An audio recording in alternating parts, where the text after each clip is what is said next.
Pateikšos kungam no visas sirds, teikšu tavus brīnuma darbus, priecāšos tevī un liksmošos, dziedāšu tavam vārdam visaugstais. Mani naidnieki metīsies bēgt, tie klups un ies bojā tavā priekšā. Kungs un Kungs, ka mēs visi kļūstam par draugiem, par nokritušām vārpām. Es tavā priekšā noliecāšos, pazīstībā, es meklēju tavu brīvu, pāri pār visām lietām, meklēju tavu brīvu, un tu zini darīt, un tu zini darīt. Gloria, gloria.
viņš ir tas, kas izvar visu viņu pulku pēc skaita un visus sauc vārdā pēc sava lielā spēka un varas. Tas ir tad, kad acis atverās un ieraudzīja to, kas debesu pulku, ja? Tas ir tad, kad svētais gars Jēzum atver acis un viņš ierauga to, ko mirstīgais cilvēks nevar redzēt. Tāpēc Jēzus pārzaļies pusēm, jo teica, viņš ir zaimotājs, Dievu nevar redzēt, bet Jēzus redzēja. Viņš redzēja augstā tronī sēžam kungu ķēniņu tērpu malas piepildīt templi. Un viņš šeit ir par acīm. Jāņa evaņģēlija 16:22. Vēl mazu brīdi, un jūs mani vairs neredzēsiet, un atkal mazu brīdi, un jūs mani atkal redzēsiet. Jēzus šodien var redzēt, ja vien tev ir atvērtas acis. Tas vīrs vārdā Marija Emanuēls, kuru pagājuši pirmdien sadūra dievkalpojumu laikā. Viņš teica, ziniet, es neesmu kristietis. Es Jēzu redzēju, ja? Un tas ir pilnīgi dažādas lietas, ja? Ja? Es varu pateikt, viņš gars, kāda krasa viņam acis, un viņam ir 33 gadi. Es viņu satiku, viņš man parādīja nedaudz no ēlas, nedaudz no debesīm, ja? Es Jēzu sludinu, to, kur es satiku, ja? Un viņš šeit, mazu brīdi jūs man neredzēsiet, mazu brīdi jūs man redzēsiet. Un daži no viņa mācekļiem runāja savā starpā. Ko viņš grib teikt ar šiem vārdiem, ja? Nereti tā, kas lasa Bībeli, ko Jēzus grib pateikt ar šiem vārdiem. Ka mazu brīdi jūs mani vairs neredzēsiet, un atkal mazu brīdi jūs mani redzēsiet, un es aizēju pie tēva. Tie sacīja, ko viņš grib teikt mazu brīdi. Mēs nesaprotam, ko viņš runā. Jēzus noprata, ka tie gribēja viņam jautāt, un sacīja viņiem, vai par to jūs spriežat savā starpā, ka es sacīju mazu brīdi jūs mani vairs neredzēsiet, un atkal mazu brīdi jūs mani redzēsiet. Patiesi, āmen, es jums saku, jūs raudāsiet un sērosiet, pasaule priecāsies, jūs skumsiet, bet jūsu skumjas tiks pārvērstas priekā. Kad sieva dzemdē, viņa ir noskumusi, jo viņas stunda ir klāt. Bet kad viņa ir dzemdējusi bērnu, viņa vairs nepiemin savas bēdas aiz prieka, ka cilvēks ir nācis pasaulē. Arī jums tagad ir skumjas, bet es jums atkal redzēšu, tad jūsu sirds priecāsies, un neviens jums šo prieku neatņems. Tas ir tā kunga evaņģēlijs. Kungs Jēzu dod, ka šī sapulce turpmāk turpinās pēc tava prāta, pēc tavas vadības, lai ar tiem jautājumiem, ko ik viens šeit ir atnācis, lai viņš saņem atbildi, lai viņš saņem stiprinājumu, iedrošinājumu, ceļa virzienu un arī mieru, kas pārspēj katru saprašanu. Jēzu tā vārdā. Āmen. Un apsēdīsimies, un mēs pieturēsimies pie principa, ka mūsu apostols saka, kā tad būs brāļi, kad ik reizi, kad jūs sanākat kopā, kādam ir vārds, vai psalms, vai dziesma, vai atziņa, vai mācība, vai mēnes, ar noteikumu, ja mēne tūkošana, lai tas viss notiek draudzes celšanai. Un atkal es ticu, ka jūs jau nākat no šejieni saņēmāt kaut ko. Saņēmāt kaut ko, kas būs daudzai paredzēts. Ja? Tas jau iedots, tika vakar, aizvakar, pa nedēļu. Ja?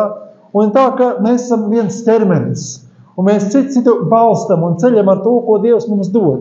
Mēs garīgas lietas tāpat kā kunga mīlestību dalām savā starpā, lai visiem pietiek. To, ko tu saņēmi no kunga, tas var būt tev, bet varbūt draudzēji. Šodien es gribētu mudināt mums tādā veidā. Ja tu nekad nebūtu lasījis nevienu no jaunās derības grāmatām, nekad. Ja tu nekad nebūtu lasījis nevienu teoloģisku traktātu, lai kas viņš būtu. Tu nekad nebūtu gājis uz baznīcu, nekad nebūtu dzirdējis nevienu pašu prediķi. Bet tava informācija ir šāda tikai. Viņš ir augšām cēlies un Sīmenim parādījies. Visa tava bāzes informācija ir tāda. Marija viņu redzēja. Emavas mācekļi viņu satika uz Emavas ceļa un atpazina viņu, kad viņš lauza maizi. Visa tava informācija tikai ir sekojoša, kad mācekļi bija aiz aizslēgtām durvīm. Viņš pēkšņi nāca viņu vidū, rādīja viņiem savas rokas, savus sānus un dvēseles viņiem un teica, miers jums, saņemiet svēto garu. Kam jūs grēkus piedosiet, tiem tiks piedot, kam jūs paturēsiet, tiem tiks paturēti. Visa jūsu informācija ir to, ka Toms toreiz nebija klāt. Un Toms nākamajā reizē bija klāt. Un Jēzus atkal bija viņa vidū un teica, Tom, dod šurp savu pirkstu, liec to manās naglu rētās. Stiep savu plaukstu un iebāz manā sānā, kur pirms tam bija romiešu platais šķērs. Dari to. Ja? Bet vairāk mums nav informācijas. Ja?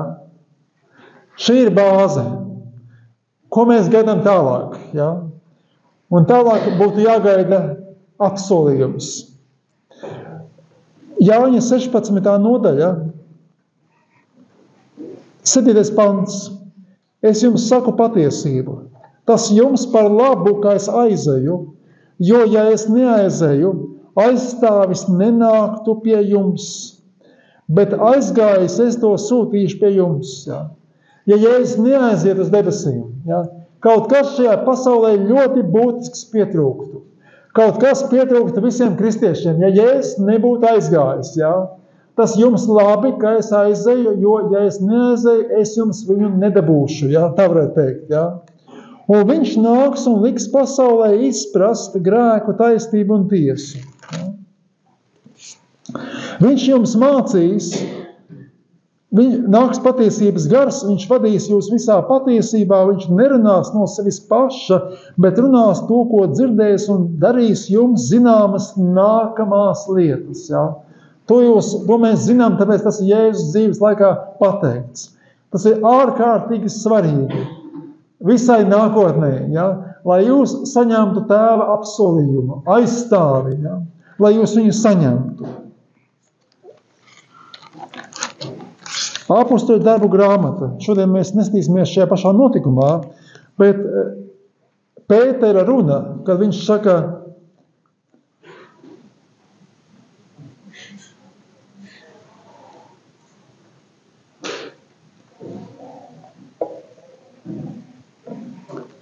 jā.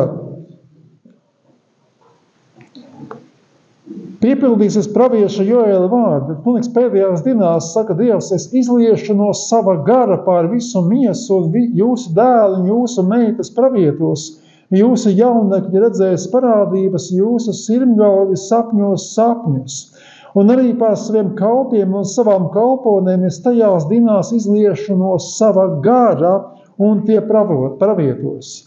Ja ieraugiet, ka no Dieva perspektīvas ir ārkārtīgi būtiski, lai Jēzus izdara savu darbu, lai Dievs uz tā pamata var izliet savu svēto garu. Ja? Dievs to redz kā ļoti būtisku vēstures piepildījumu. Ja, kad atgriezieties no grēkiem un liecieties kristīties ik viens Jēzus Kristus vārdā, lai jūs dabūtu grēku piedošanu un saņemtu svētā gara dāvanu. Nākamais no apostoļu darbu grāmatas no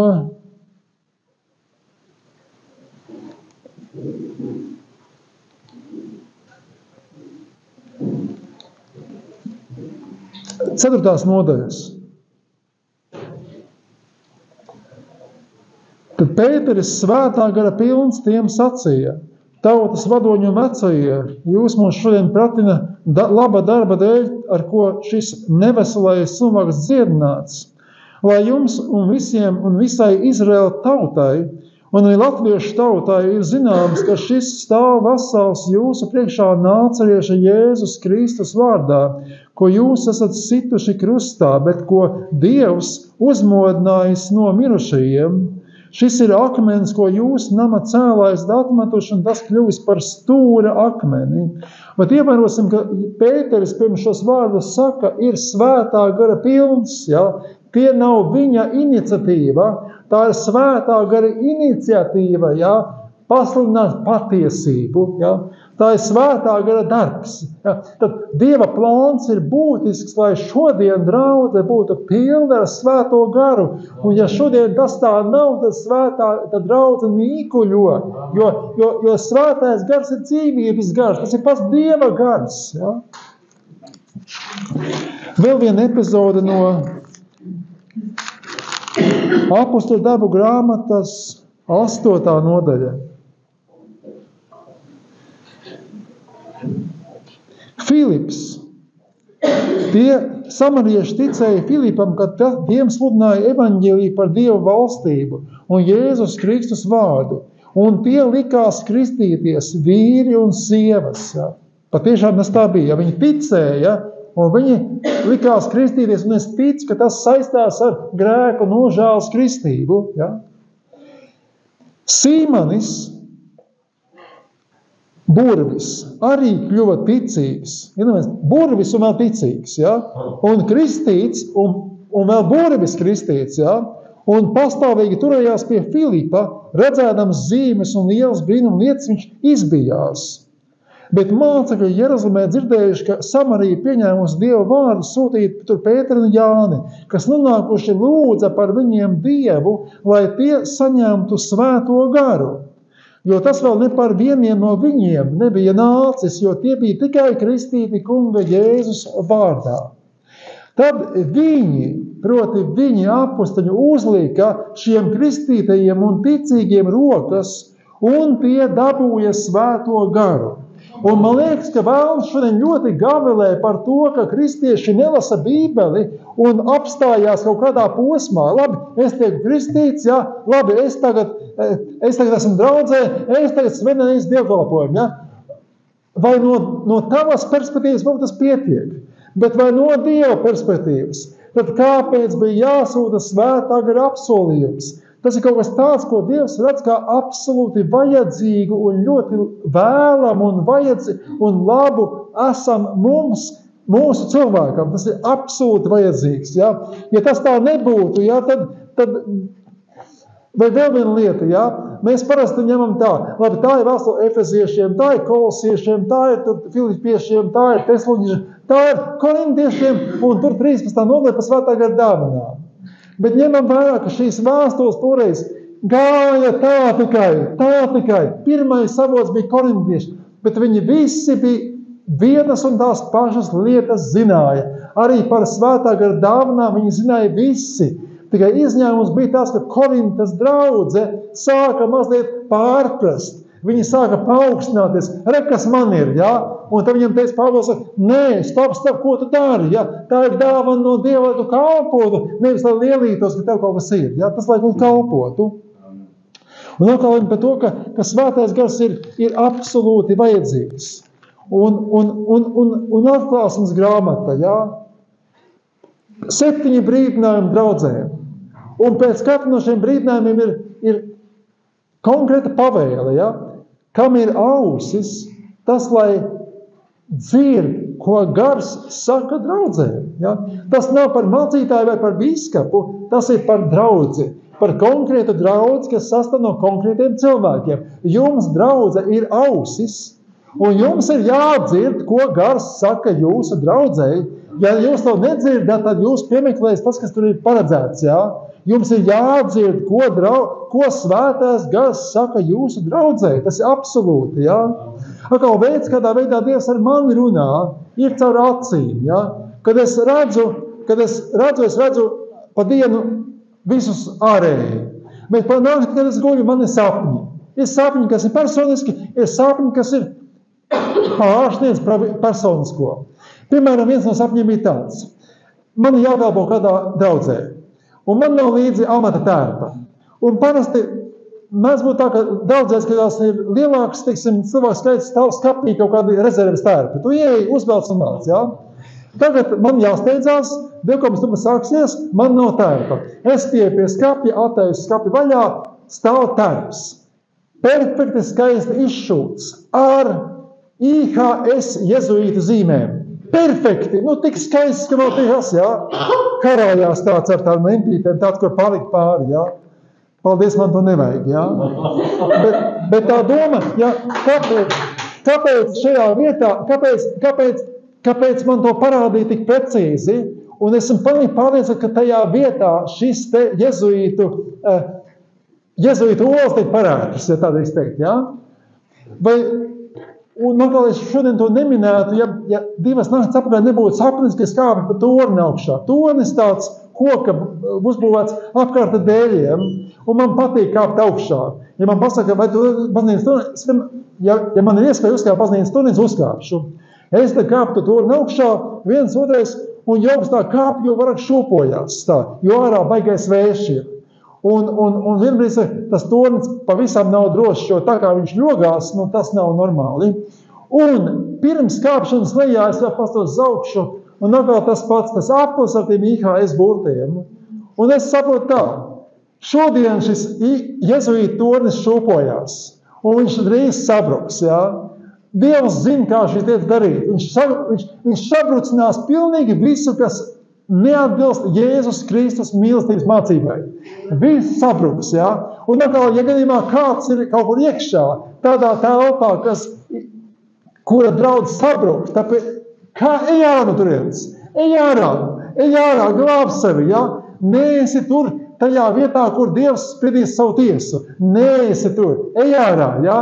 Dievs spridīs tiesu par visiem grēciniekiem. Ej prom no viņiem, neesi viņiem blakām, jā. Šodien es gribētu, ka ik viens sagatavojās kalpošanām, kas drīz būs, jā. Prasi kristību svētajā garā. Prasi, jā. Mūs brauks pravieta, viņi nav ar frešu dāvanu, viņi ir pravieta, jā. Ja apostols Pāvils apbrauc ar Pēteris, ko tu teiktu viņam, jā? Tu gribētu kristību svētajā garā, jā? Man vajag kristību svētajā garā. Ja es apsolīšu kristību ar uguni, ja? Man vajag kristību ar uguni, ja? Es turēšu tev pie drēbi vielas neiešu projām, kamēr es nesaņemšu kristību ar uguni, ja? Jo Jēzus tur apsolījis, ja? Tas šai reizei, ja? Es te gribētu, ka nākamajam mēnesim mēs ļoti nopietni gatavojamies, ja? Tā varētu būt pēdējā reize, ka mēs redzam šāda līmeņa kalpotāju, ja? Satver aiz drēbes vīles, nelaid vaļā. Tā kā Jākabs teica, es tevi neatlaidīšu, kamēr tu mani nesvētīsi, jā. Kamēr tu mani nesvētīsi, es tevi nelaidīšu vaļā, jā. Satver Dievu, jā. Tas šai reizē, jā. Tas, ka tā pati pirmā doma, ka iedomājies, ka nekad neesi lasījis nevienu teoloģisku traktātu, jā? Un teoloģija parasti uzsver 1, 2, 3, 4, jā? Bībeli ir kopīgi jālasa. Un svētais gars ir, es pat teiktu, pāri visām lietām. Jo neviens cilvēks nevar saprast, kas ir grēks, tik ilgi, kamēr svētais gars neatklāja. Tur var tikai tā, vienmēr var aizbildināties, jā? Vienmēr atrodās iemesls, es jau neesmu tas, man jau neskaitās, citi dar var sliktāk, jā? Kad svētais gars te uzrāda, tas ir perfekti, jā. Kad svētais gars te uzrāda arī, pīpēšanu, dzeršanu, dusmas, ļaunatminību un tā tālāk, jā. Tiec vaļā tagad, jo debesīs tāpat tās lietas nepastāvēs, jā. Tiec vaļā un tāpēc dod svētais gars, lai mēs ar to kopā tiktu vaļā. Kā viena māsa man Iļuciemā, viņa pīpē, es teicu, nevar atmest nekādā veidā, es teicu, nemaz nemēģini. Tu mēģini dabūt kristību svētajā garā. Un pēc tam paprasti svētam garam, viņiem patīk, kad pīpē. Un tad, kad viņi satika, viņi teica, es vairs nepīpēju. Svētais, kas man neļauj pīpēt. Jā?